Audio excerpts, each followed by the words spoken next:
Hi, my name is Jay Velez, and I'm one of the doctoral interns at CAPS. And the purpose of this video is to begin a journey and a practice of kind of understanding self-compassion. And we'll get to a little bit of what the definition of self-compassion is in a moment.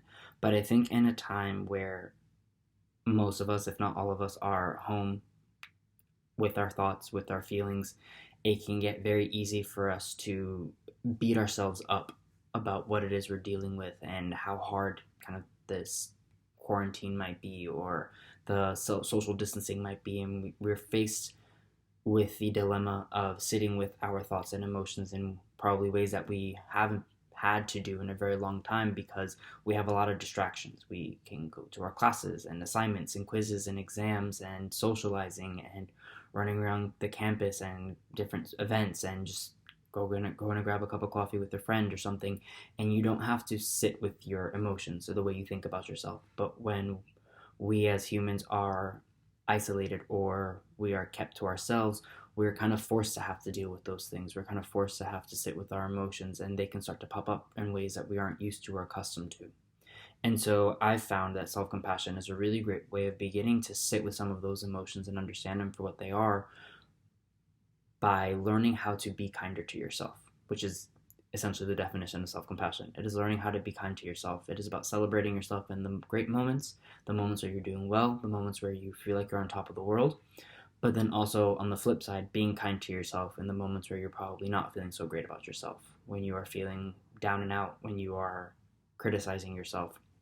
You see, the reason for that is that a lot of the time we have built this society where if we feel like we're struggling, if we feel like we're not doing all that well, what we do is we beat ourselves up about it and think that that's going to help us move forward. And it might motivate us for a little bit, probably for a few minutes.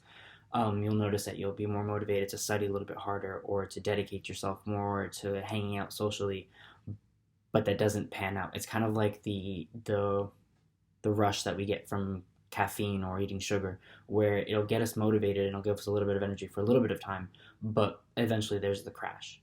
And so self compassion is a way of kind of beginning to sit with the criticizing and the blame and the shame that we put on ourselves and beginning to be kind to ourselves the way that we would probably be kind to a friend or a small child. And something I talk a lot about with my clients is that some of the things that we say to ourselves are things that we would never say even to our worst enemy. If you start to pay attention to some of your critical attitudes about yourself, you'll realize that these are things that you wouldn't say to someone that has really, really hurt you. You wouldn't speak about them in the way that you probably speak about yourself. And it's understandable because I've heard a lot of people say, like, I know my own motivations and I kind of know myself, so I don't know what that person's struggling with, so I wouldn't speak to them in that way. And I would always counter with, exactly, you know what you're struggling with, yet you can't even be kind to yourself. Allowing yourself to sit with that and begin to switch the narrative, switch the way you speak to yourself is something that I hope we can do through these videos. And I'll be honest, doing videos like this is not something that is my forte. So I hope that you can hear my heart in coming through them is not to attack or criticize the way we speak about ourselves, but more so to begin to learn some skills that we can use to change the way we speak about ourselves, because we should be kinder to ourselves because we deserve it, because we're worthy of it. And so some examples of when kind of life is going well and you can start to begin to realize your self-critical attitudes.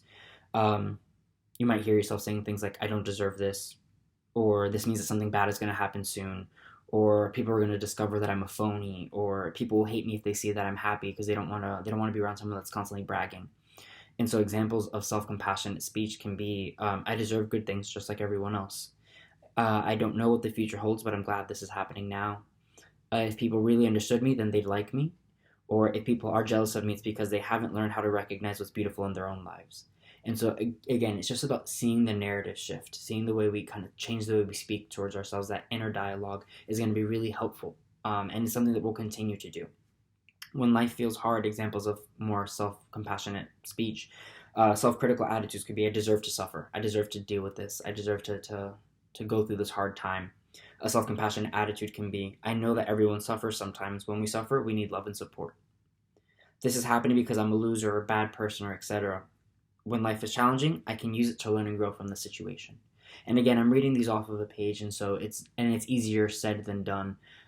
This is a journey. This is an exercise. It is kind of, you don't go walk into the gym and expect to pick up 50-pound dumbbells and pump them and like it's nobody's business, and that it takes time to get there. And so my hope is that as we continue to make these videos, that you continue to practice this, that you continue to try it out and see how it works for you. It's going to take time to see the effects of it, but little by little, as you start to change the way you speak about yourself, the more and more you might come to realize that you are worthy of it. You are worthy of kindness. And in the midst of so much difficulty and uncertainty, sometimes we need to be kind to ourselves to be able to make it through the hard times. And so I hope that these videos can begin a journey, can begin a process of you becoming more self-compassionate, because when we extend self-compassion to ourselves, we're able to extend it to others. And this may be sometimes what we just need in this world. Thank you.